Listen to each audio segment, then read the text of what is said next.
एक आई, अब हम बनाने जा रहे आई ट्रेल रिपोजिटरी। एक यहां पे थे कल हम लोग, तो क्या करेंगे, get trails, get trail, create trail, update trail, delete trail, trail exist, यही बनेंगे। और सेव, जो सेम आपके हमने उसमें भी बनाए। तो यहां पे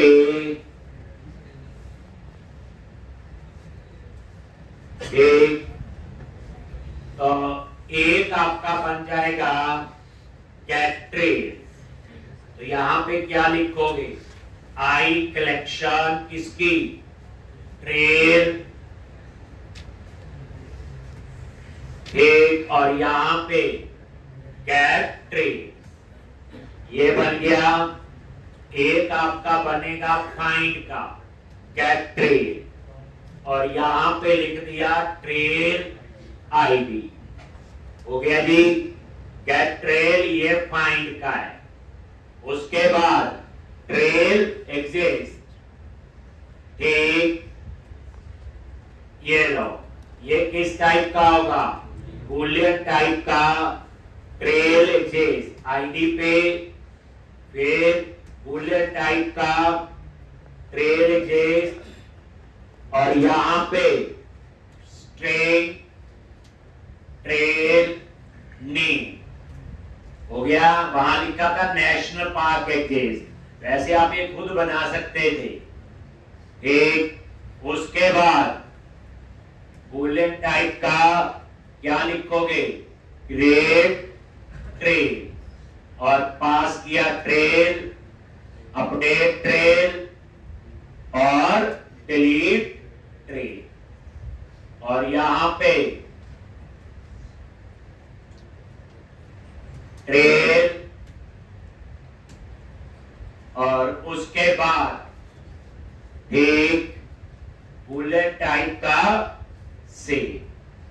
यहां तक तो आपके सेम थे, ये सारे नेशनल पार्क में बनाए थे। एक और बनाना पड़ेगा, हम जो ट्रेल, जो नेशनल पार्क आईडी पास करें उसमें जो ट्रेल है, क्योंकि फॉर्म की बनाई हुई है ना कि स्पेसिफिक नेशनल पार्क में कौन कौन सी ट्रेल है। तो एक आपको और बनाना पड़ेगा, कलेक्शन, एक, क्या लिखोगे, आई कलेक्शन ट्रेल, लिख लिया। और यहां पे गेट ट्रेल्स इन नेशनल पार्क, और ये नेशनल पार्क आईडी पास कर दिया। ये किसके लिए होगा, जो नेशनल पार्क आईडी पास करेंगे ये उसकी ही ट्रेल्स मुझे देगा।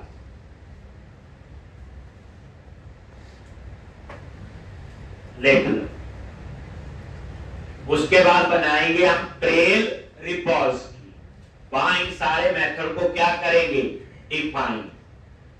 बन गई दोनों, फिर इन दोनों को ऐड कर देंगे हम कहां पे, program.cs में। अब जो हमने प्रोजेक्ट में किया हुआ और जेनेरिक रिपोजिटरी, ये नॉन जेनेरिक है, ट्रेल की अलग और नेशनल पार्क की अलग। तो कभी छोटा प्रोजेक्ट हो तो बना सकते हो ऐसे, ठीक। अब सीधी program.cs में, वहां पे हम क्या करते थे, बोलो, I unit of work, unit of work बनाते थे, क्योंकि वहां बहुत ज्यादा रिपोजिटरी थी, ताकि program.cs में ज्यादा लाइंस ना लिखनी पड़े। और यहाँ है ही दो, इसलिए यहाँ पे भी वो कोई भी चीज है उसमें क्यों थी, इसमें क्यों नहीं, पता होना चाहिए। वो भी ठीक है और ये भी ठीक।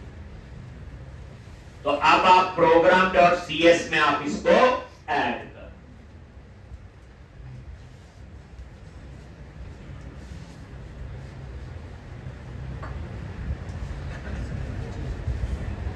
तो ये इंटरफेस बन गया आपका। लिख लिया सबने ये, ठीक। अब हम बनाएंगे इसकी क्लास। तो रिपोजिटरी पे राइट क्लिक किया, ऐड क्लास, जहां कोई नई चीज होगी वहां टाइम लगाएंगे। तो ट्रेल रिपोजिटरी, एक, और यहां पे इंटरफेस आई ट्रेल रिपॉजिटरी, और उसके बाद इस इंटरफेस को क्या करो, इंप्लीमेंट। अब जिसने भी प्रोजेक्ट बनाया उसके लिए चीज टिप्स पे है, और यहां क्या लिखेंगे, private read only application dB context, और कंस्ट्रक्टर में आगे और एप्लीकेशन डीबी कॉन्टेक्स्ट, और ये आपने ये लिख। ठीक, उसके बाद सीधा हम बनाएंगे पहले सेव का, फिर बाकी सारा। ये साथ साथ में प्रैक्टिस करना। ठीक, अब आपको पता चल रहा है कि प्रोजेक्ट बनाने के क्या बेनिफिट है। पहले प्रोजेक्ट में कितना एफर्ट लगाना पड़ता है, दूसरे में कितना लगाना पड़ रहा है, ये चीज देखो, लगेगा, लेकिन इसमें सिर्फ 10-20% चीजों पे, 80% पे आपको कोई खास डिफरेंस नहीं। तभी कहते हैं एक्सपीरियंस डेवलपर, कहते हैं जैसे यही होता, उसने 4 प्रोजेक्ट पे काम किया होता, फ्रेशर ने हो सकता नहीं किया भी, या एक पे किया है।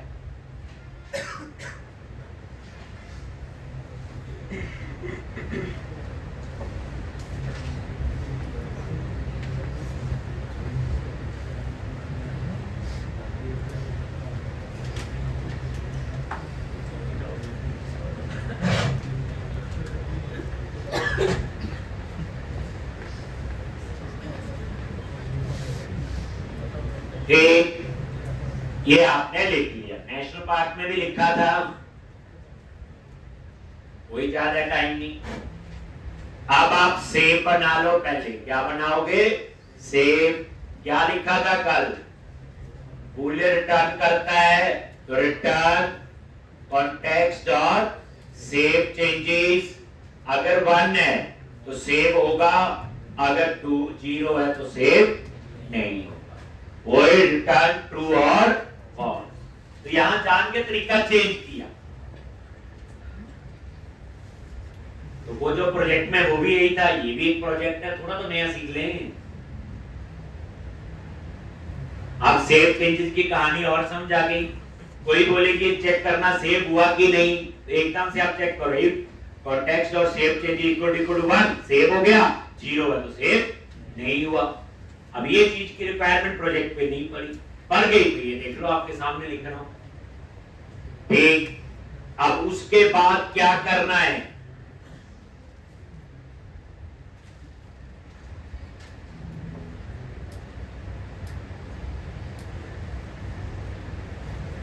ठीक, ये सेव। तो अब एक एक करके सबसे पहले क्रिएट ट्रेल, क्या लिखेंगे, context dot trails dot add, और रिटर्न क्या करेंगे, सेव। ओके, ठीक, इसी तरह से फिर आ जाओ किस पे, डिलीट ट्रेल। क्या लिखेंगे, context dot trails dot remove, और रिटर्न सेव। कोई मुश्किल नहीं। इसी तरह से, और यहां पे return context dot trails dot find, और क्या पास करोगे, ट्रेल आईडी। यही है फाइंड का।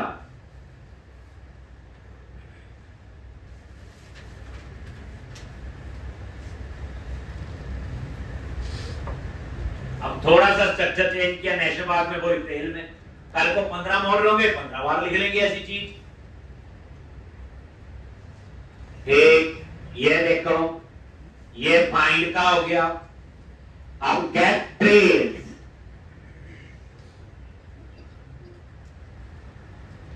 तो गेट ट्रेल्स पे क्या करोगे, यहां पे क्या लिखेंगे बोलो, कलेक्शन। क्या लिखे बोलो, रिटर्न कॉन्टेक्स्ट डॉट आगे ट्रेल्स, आगे टू लिस्ट। अगर मुझे नेशनल पार्क का नेम भी चाहिए हो क्या लिखते हैं? डॉट इंक्लूड, और क्या लिखोगे? बोलो, T dot national park dot to list. समझ आ गया? जब डिस्प्ले करवाना है, ट्रेल का नेम भी चाहिए, नेशनल पार्क का नेम भी चाहिए। नेशनल पार्क तो दूसरा टेबल है, तो दूसरे टेबल का डाटा तभी एक्सेस होता है जब आपने इंक्लूड किया हो। ठीक, ये लॉजिक, ये सारी ट्रेल्स देगा।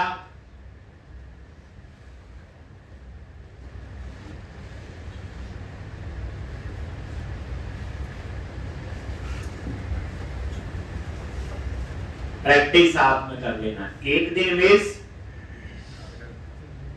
गया, एक दिन नहीं गया, 3-4 दिन गए। एक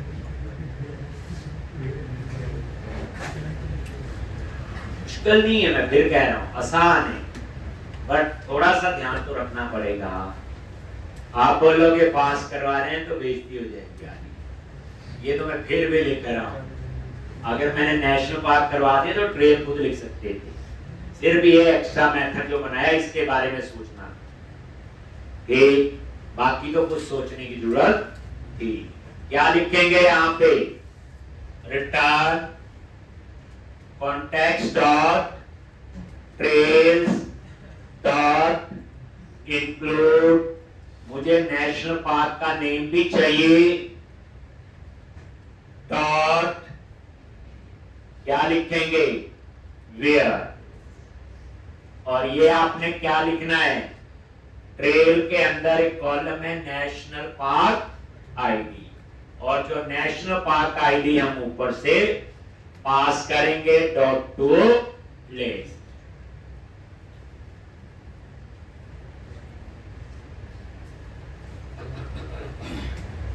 आपके अंदर जब कई बार आपको लगता है कि क्या करना है, कैसे हम लोग, जल्दी प्रॉब्लम क्या होती है, हम तब शुरू करते हैं सोचना जब कंप्यूटर ऑन होता सब कुछ है। पहले सोचो कि आज मैं ये काम करूँ कि सबसे पहले मैं ये मॉडल बनाऊंगा, फिर ये रिपोजिटरी बनाऊंगा, इसमें ये मेथड्स होंगे, सोचना है सारा, फिर उसके बाद कोड लिखना। हम क्या करते हैं, सोचते तभी है जब काम कर रहे होते हैं। एक अगर काम खत्म हो गया तो गप्पे शुरू लो। आ गया यहाँ पे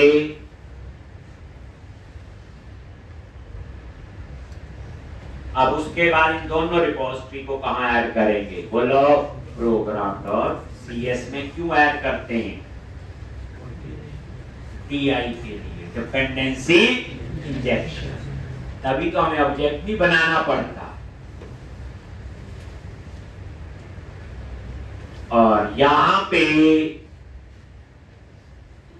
ये देखो लास्ट आपका ये भी है ट्रेल एग्जिस्ट। क्या रिटर्न करना है? बोलो, अंडरस्कोर कॉन्टेक्स्ट डॉट ट्रेल्स, आगे बोलो डॉट एनी, और यहां पे ट्रेल डॉट आईडी, जो ट्रेल आईडी हम ऊपर से पास करें। अगर ये ट्रू टर्न करेगा तो ट्रेल एग्जिस्ट करती है, फॉल्स टर्न करता है तो ट्रेल एग्जिस्ट नहीं करती। तो ये आईडी पे फाइंड कर लिया, फिर ट्रेल नेम पे फाइंड कर लिया।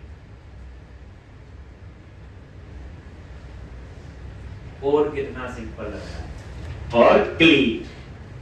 देखो प्रोजेक्ट में कॉम्प्लेक्स कोड तो होना नहीं चाहिए, नहीं तो बंदे तो परेशान हो जाएंगे। इतने साल प्रोजेक्ट पे काम करते हैं, बंदा तो अपना सिर पकड़ के बैठ जाएगा, ये क्या होगा, वो कितना कोड है। अगर कोड सिस्टम से होगा तो आप एक बार में उसे अंडरस्टैंड कर सकते हैं। ट्रेल एग्जिस्ट, तो यहां पे आईडी की जगह क्या आएगा? बोलो नेम, और यहां पे ट्रेल नेम, बस। और लास्ट आपका एक क्या? Update trail. यहां पे आगे context dot trail dot update और रिटर्न क्या आएगा, सेव।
अब यहां पे ये देखो,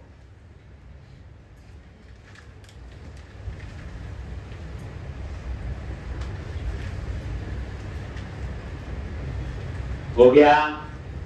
अब आ जाओ प्रोग्राम डॉट सी एस। ठीक, प्रोग्राम डॉट सी एस पे गए और वहां ये सारी ऐड कर दो। कैसे, प्रोग्राम डॉट सी एस, और यहां पे बिल्डर डॉट ऐप से ऊपर कहीं पे भी, ये हमेशा पहले बताता हूं, builder dot services dot add scope, क्या लिखोगे, आई नेशनल पार्क और ये national park repository, builder dot services dot add scope और आई ट्रेल रिपोजिटरी और ट्रेल रिपोजिटरी।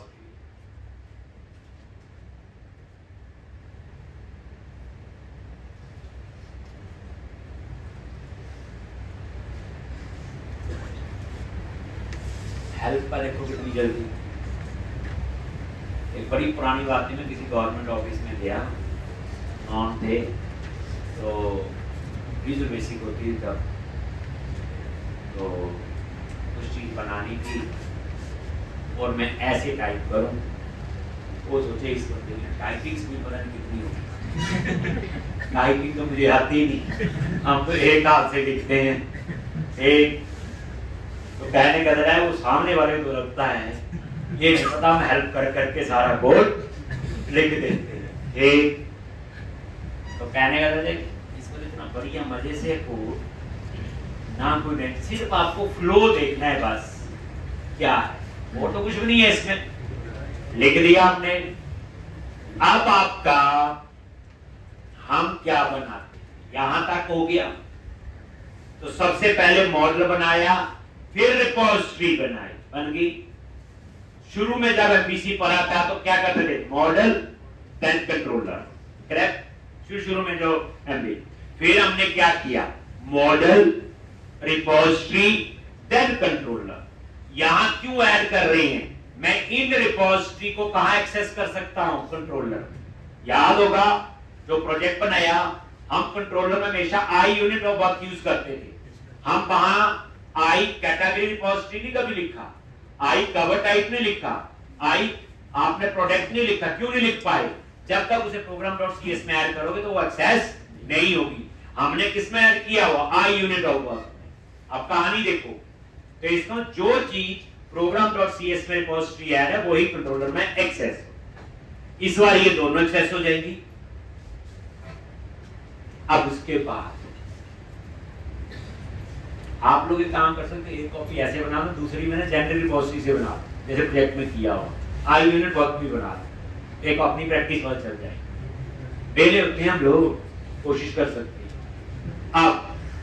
अब आपने क्या करना है, कंट्रोलर में एक्सेस करते थे। अभी तक 3 लेयर में काम होता था, मॉडल, रिपोजिटरी, देन कंट्रोलर। इस बार जो कंट्रोलर है वो एमपीसी कंट्रोलर नहीं है।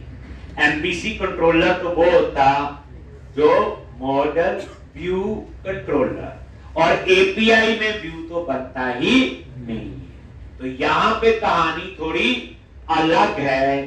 तो अब आप समझेंगे आगे क्या कहानी है। तो मैं नहीं चाहता कोई मेरी रिपोजिटरी को, मेरे मॉडल को सीधा एक्सेस कर पाए, क्योंकि एपीआई मैंने बनाई, कंज्यूम किसी और ने करनी। आपने स्ट्राइक की वो एपीआई का यूआरएल था। आपने फेसबुक यूज किया, वो फेसबुक की एपीआई थी। गूगल यूज किया, वो गूगल की एपीआई थी। ट्विलियो यूज किया, कईयों ने ट्विलियो की एपीआई थी। तो अब ये एपीआई मैं बना रहा हूं, लेकिन इसे कंज्यूम हो सकता कोई और करे, और मैं नहीं चाहता वो मेरे मॉडल के सारे मेंबर को एक्सेस कर पाए ड्यू टू सिक्योरिटी रीजन। अब मेरे मॉडल में मान लो किसी टेबल में 100 कॉलम है, ठीक, मैं सारे कॉलम नहीं उसको देना चाहता, मैं सिर्फ उसको स्पेसिफिक चीजें ही बताता। जैसे एम्प्लॉय है, मान लो वो एम्प्लॉय का नेम देख सकता है, ठीक, और एम्प्लॉय का एड्रेस, डिपार्टमेंट, लेकिन एम्प्लॉय की सैलरी नहीं देख सकता, एम्प्लॉय का फोन नंबर नहीं देख सकता। लेकिन जब किसी के सामने मॉडल रख दोगे वो तो सब कुछ ही देख लेगा। जैसे आप प्रोजेक्ट में बनाते थे व्यू मॉडल, व्यू मॉडल का मतलब क्या था? व्यू के हिसाब से मॉडल, याद करो, व्यू के हिसाब से मॉडल। लेकिन तो अब यहां पे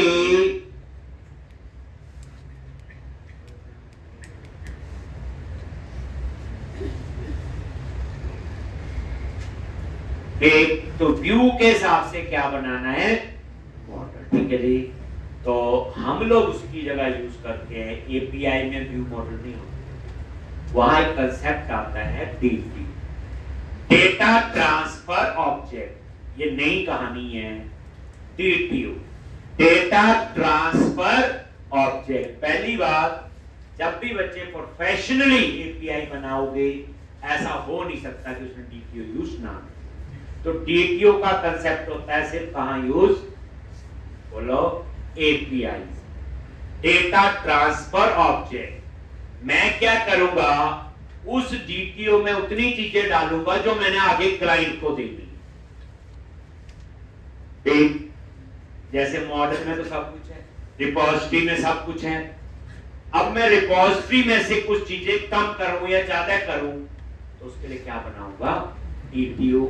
मैं चाहता हूं जो एपीआई बने उसमें उतनी चीजें हो जो उतनी मैंने क्लाइंट को दे दी, तो उसके लिए क्या बनाएंगे? DTO, data transfer object. जैसे प्रोजेक्ट में व्यू मॉडल था, क्या था? पीछे टेबल में 100 कॉलम है, व्यू के हिसाब से 5 चाहिए, 5 बना लोगे। 2 टेबल का ज्वाइन करके डाटा चाहिए तो व्यू मॉडल बना लेते थे हम लोग। तो यहां पे क्या यूज होता है उसकी जगह? DTO, data transfer object. तो जब कोई बोले डीटीओ, तो डीटीओ हमेशा कहां यूज होगा आपका? एपीआई। तो आप एक काम करो, मॉडल्स फोल्डर पे गए, राइट क्लिक और एक नया फोल्डर बनाओ। फोल्डर का नाम है डीटीओ।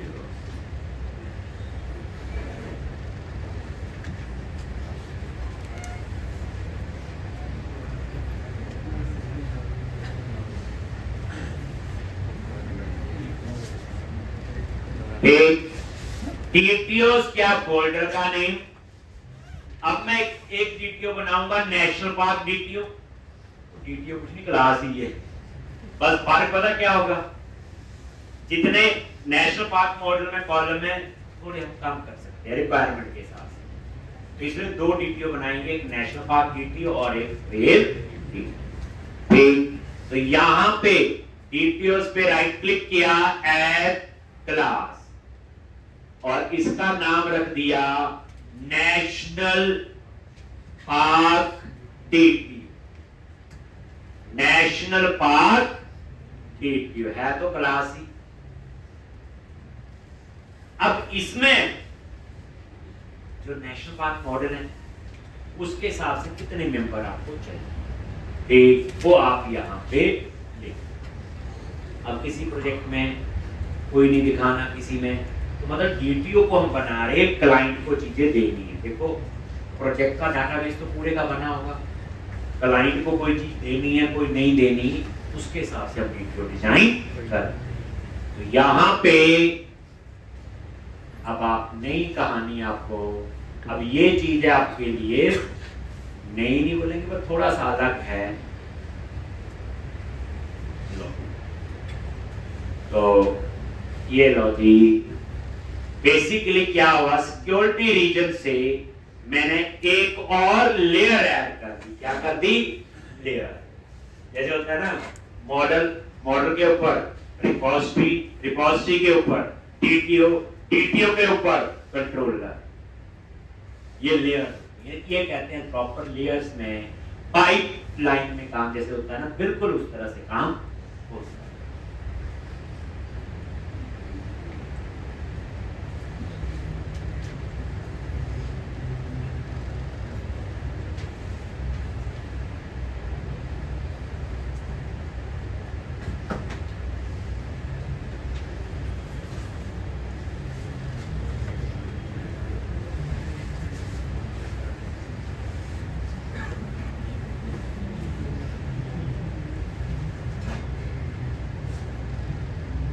हो गया जी?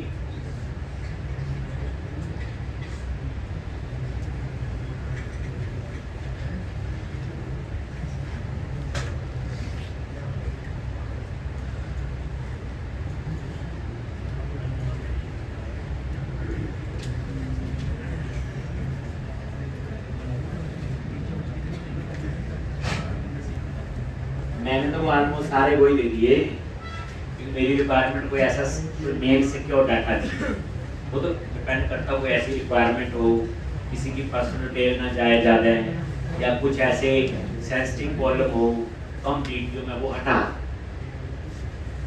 बस ये ऐसे हम बनाएंगे फिर ट्रेल डीटीओ बना नहीं है, ये तो डीटीओ फोल्डर बनाया और क्लास के नेम के आगे डीटीओ लिखा, डेटा ट्रांसफर ऑब्जेक्ट।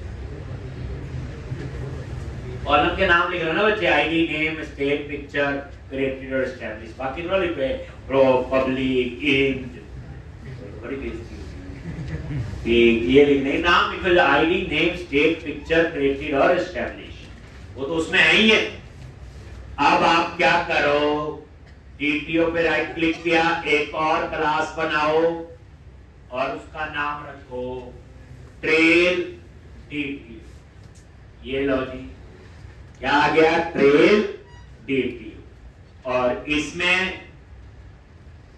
इनमरेशन नहीं लूंगा क्योंकि ऑलरेडी वो ऊपर बनाई होगी। ट्रेल डीटीओ, ये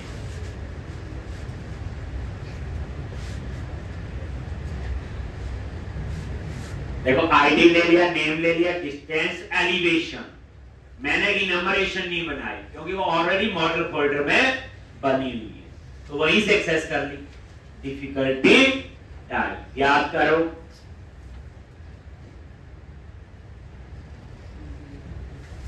ट्रेल डीटीओ और ये सारे मेंबर इसमें बना।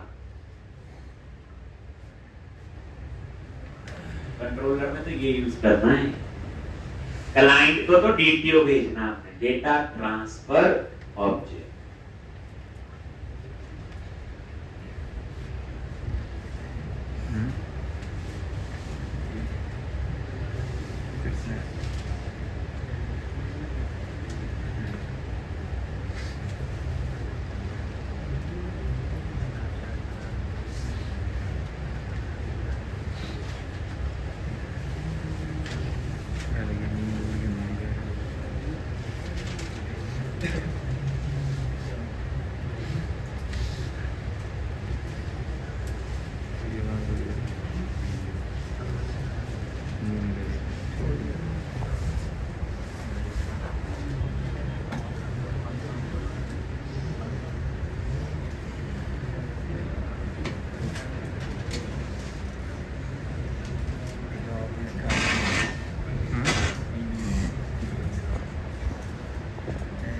तो अभी तो सिर्फ क्या बने हैं, फोल्डर।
लाया था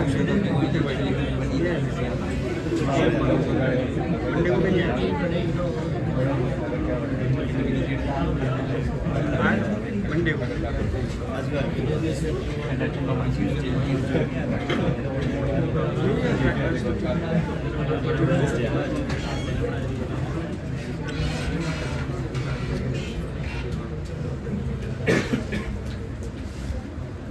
तो अब आपका ये बन गया। अब क्या करो, डीटीओ तो अभी बनना है। ये तो सिंपल एक फोल्डर बनाया और 2 क्लास बना। एक कंसेप्ट समझ आ गया, यानी एक अलग मास्क बैकग्राउंड में कुछ और ये कुछ हो सकता है। इसमें 2 कॉलम कम हो जो एक्चुअल मॉडल में ज्यादा है, वो डिपेंड करता है। अब उसके बाद एक फोल्डर बना हुआ डीटीओ मैपिंग नाम से एक फोल्डर। एक तो यहां पे राइट क्लिक किया, ऐड न्यू फोल्डर, और यहां पे डीटीओ मैपिंग, एक सिंपल फोल्डर। अब बनेगा डीटीओ, ध्यान से, डीटीओ मैपिंग नाम से एक फोल्डर बना, और इसके अंदर हम एक क्लास बनाएंगे प्रोफाइल नाम से। एक इसके अंदर हमने एक क्लास बनानी है मैपिंग प्रोफाइल। तो डीटीओ मैपिंग फोल्डर पे राइट क्लिक किया, फोल्डर बना लो, डीटीओ मैपिंग नाम रख लिया, यहां पे मैपिंग होगी। राइट क्लिक किया और ऐड क्लास, ऐड क्लास, और यहां पे मैपिंग प्रोफाइल, मैपिंग प्रोफाइल। एक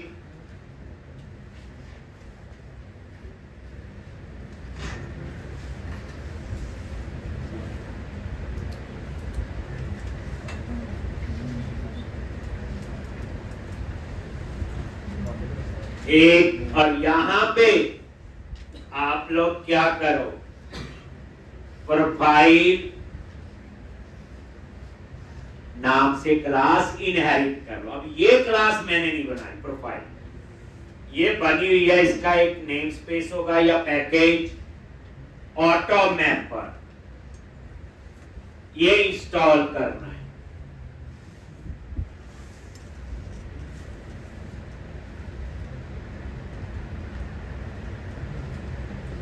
ऑटो मैपर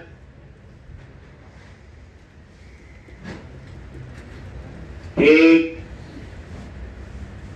यही है आपका, और इसे क्या कर लो, ये काम करेगा सारा। एक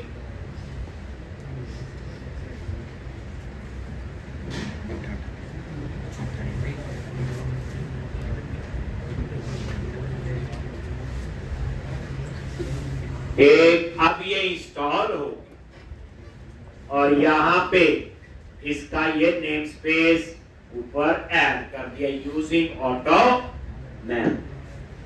पैकेज का नेम देख लो, क्लिक किया ऑटो मैप पर, ये देखो क्लियर है। यहां पे हम मैपिंग करेंगे, यहां पे बताएंगे कि नेशनल पार्क डीटीओ जो है वो नेशनल पार्क मॉडल के साथ एसोसिएट है, ट्रेल डीटीओ जो है वो ट्रेल मॉडल के साथ। तो अब यहां पे ये आपने कर, तो प्रोफाइल नाम से क्लास इनहेरिट कर ली और यहां पे इसका बनाओ कंस्ट्रक्टर। ये आपने कंस्ट्रक्टर बनाया मैपिंग प्रोफाइल और उसके अंदर क्रिएट मैप, ये चीज समझनी। क्रिएट मैप, अब यहां एक सोर्स क्या है, नेशनल पार्क, और डेस्टिनेशन क्या आपकी बोलो, नेशनल पार्क डीटी, और डॉट रिवर्स मैप, इसका मीनिंग क्या हो, नेशनल पार्क मॉडल जो है ये सोर्स, और डेस्टिनेशन क्या होगी, नेशनल पार्क डीटी, और रिवर्स मैप से क्या होगा, उल्टा, vice versa, from national park DTO to national park model, vice versa. ठीक, अब मैं नीचे समझाता हूं। फिर क्रिएट मैप, जैसे मैंने लिखा ट्रेल डीटीओ और ट्रेल, बस लास्ट में क्या लिख दिया, रिवर्स मैप। अब इस कहानी को समझेंगे पूरी, बस ये समझ आ गई तो काम होगा। देखो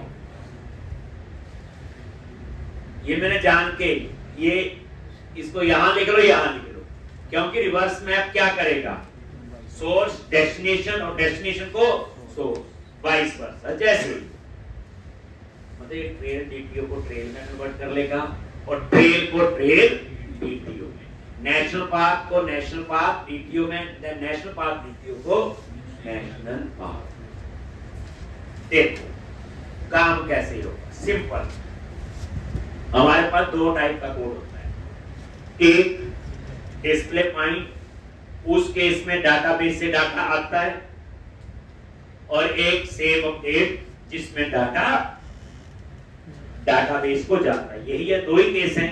चलो पहला केस, मान लो ये मेरा डाटाबेस है, ये मैं कमेंट बना के लिख रहा हूं, ये डिस्प्ले और फाइंड में जो आता है, टेबल से डाटा आ रहा है, क्लाइंट के पास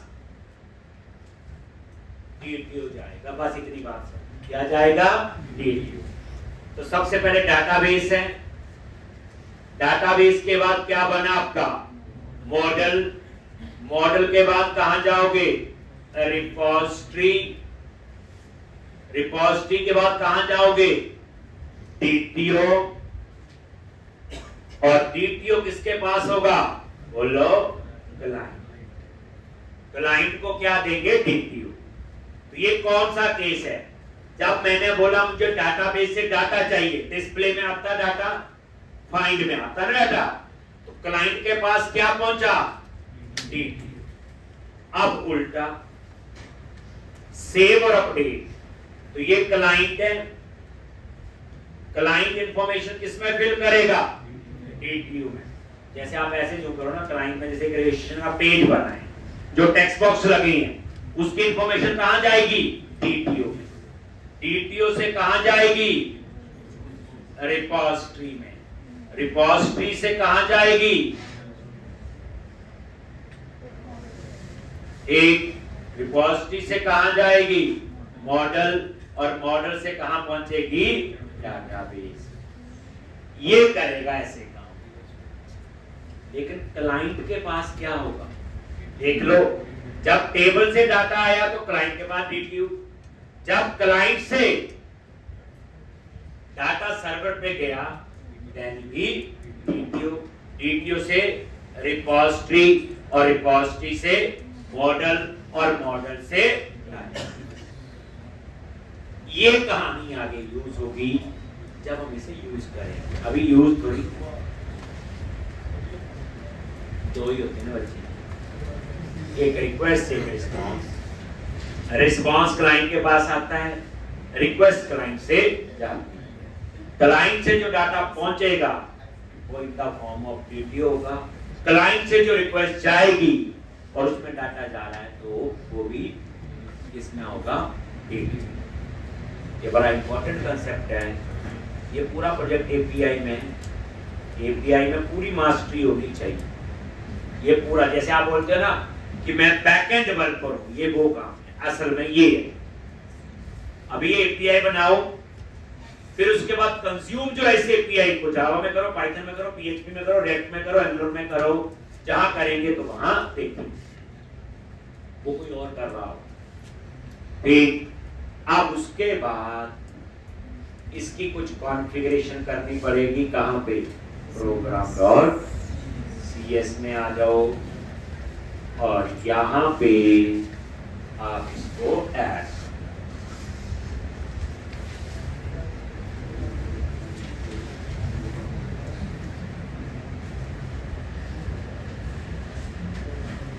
builder.services.add photo mapper, ये लिख लो builder.app के ऊपर करेंगे builder.services.add photo mapper और टाइप ऑफ करके बता दिया मैपिंग प्रोफाइल जो मैंने क्लास बनाई। तो ये एक नई कहानी थी कि हमने वीडियो किसमें बनता है। मैं फिर कह रहा हूँ, जैसे प्रोजेक्ट में व्यू मॉडल था, इसमें क्लाइंट सिक्योरिटी रीजन से क्लाइंट को हम कस्टमाइज इंफॉर्मेशन प्रोवाइड करना चाहते हैं। वो डायरेक्ट हमारे मॉडल को ना एक्सेस कर ले, डायरेक्ट हमारे डाटाबेस को ना एक्सेस कर ले। तो जैसे होता है ना बच्चे, सिलेक्ट स्टार फ्रॉम टेबल, सारे कॉलम आ जाते हैं, लेकिन जब स्पेसिफिक कॉलम देनी है तो क्या लिखते हैं? सिलेक्ट कॉलम के नाम। ये वो बात, ये सिलेक्ट उन्हीं चीजों के नाम देंगे, और देंगे कहाँ? जो वीडियो क्लास बना है वहां डिपेंड करता है। तो आप ये देखो ना, बनेगा तो वैसा ही, नेशनल पार्क है तो नेशनल पार्क का वीडियो बनेगा, ट्रेल है तो ट्रेल का। अगर प्रोजेक्ट में 100 मॉडल है तो 100 वीडियो बने। अब आप ये सारा क्लोज करो। अब हम बनाएंगे एपीआई कंट्रोलर। कंट्रोलर फोल्डर पे गए, राइट क्लिक, तो आप लगाओ एपीआई, तो अब बनेगी, इतनी देर नहीं बनी। ऐड कंट्रोलर,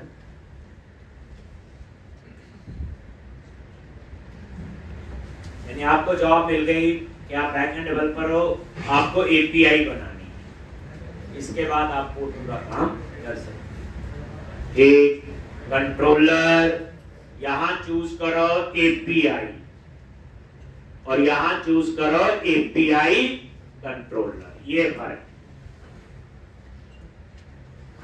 जब मैं कोई चीज कराता हूं, ऐसा सब पहले भी कर चुके हैं, एक बार हल्का सा बेस बनाया और अगर याद होगा आपको, भूल गए होंगे तो मैं कुछ नहीं कर सकता। Add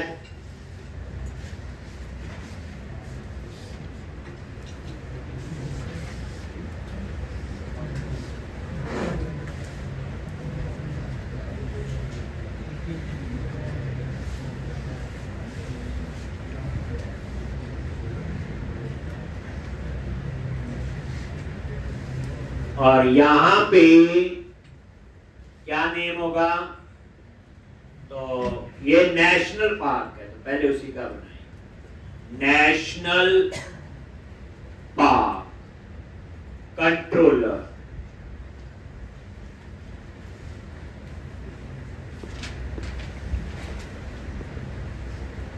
national park controller add कर लिया। और यहां पे ये देखो नेशनल पार्क कंट्रोल, ये राउट। जब हमने इस एपीआई को एक्सेस करना, ये उसका यूआरएल है। क्या यूआरएल लिखना पड़ेगा? API/कंट्रोलर का नेम। अब कंट्रोलर का नेम क्या है? National park. जब ये यूआरएल बनता है, हम क्लाइंट को क्या देते हैं? एक यूआरएल, और कुछ नहीं होता। तो इसका यूआरएल क्या बनेगा? http:// जो भी है /API/कंट्रोलर का नेम। लेकिन आपने ये यूआरएल क्लाइंट को दे दिया, 100 बंदों को दे दिया, कल को आपने कंट्रोलर का नाम चेंज कर दिया, तो वो काम करने सारे यूआरएल बंद कर दे। इसलिए हम क्या करते हैं, यहां ये नेम हम स्टैटिक दे देते हैं, ताकि यूआरएल चेंज नहीं होगा, नीचे कोड में जो मर्जी चेंज हो। तो यहां पे लिखूंगा तो नेशनल पार्क की मतलब ये है कि अब हमेशा जो यूआरएल है वो क्या होगा मेरा? API/national park। अगर मैं ऐसा नहीं करता तो वो उठा रहा था कंट्रोलर का नेम।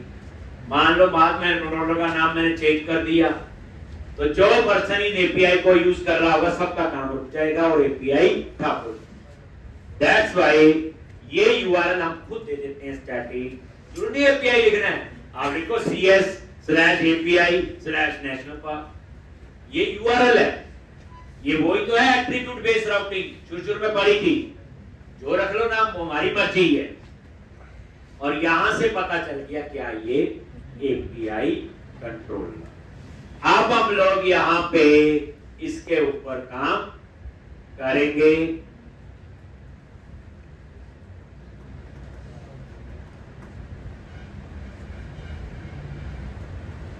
एक अब यहां पे तो सबसे पहले ये कंट्रोलर बेस इनहेरिट है, ठीक। आप यहां पे कंट्रोलर भी ले सकते हैं, क्योंकि कंट्रोलर में ऑलरेडी कंट्रोलर बेस इनहेरिट है, ठीक। इसमें कोई प्रॉब्लम नहीं है। देखो कंट्रोलर पे F12 प्रेस किया, यहां ऑलरेडी इनहेरिट है, तो इसका तो कंट्रोलर कर लोगे यूज, तो कंट्रोलर बेस तो अपने आप ही आ जाए। अब यहां पे private read only national park, और ये आपकी रिपोज नेशनल पार्क रिपोज एक ही। अब देखो ना DI, मैंने क्या बोला, वही रिपोजिटरी एक्सेस होगी जो program.cs में है। प्रोजेक्ट में आई यूनिट वर्क की ऐड होता है, यहां तो ये। उसके बाद यहां पे TTO यूज करना है, तो उसके लिए है I mapper, private read only I mapper, और वही सेम कंस्ट्रक्टर में गई और आई नेशनल पार्क रिपोजिटरी और आई मैपर, और ये आपने पास कर।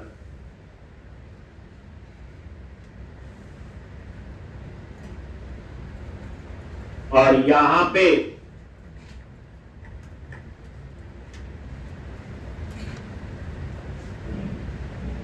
ये आ गया, यहां पे इनिशियलाइज कर दिया, तो ये देखो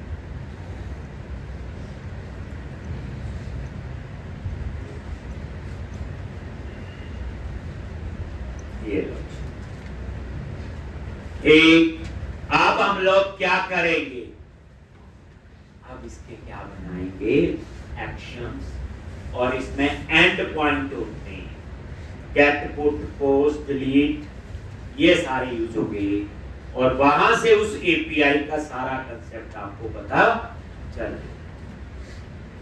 एक ज्यादा हो जाएगा मेरे ख्याल से, एक तो ये बच्चे प्रैक्टिस करके आओगे।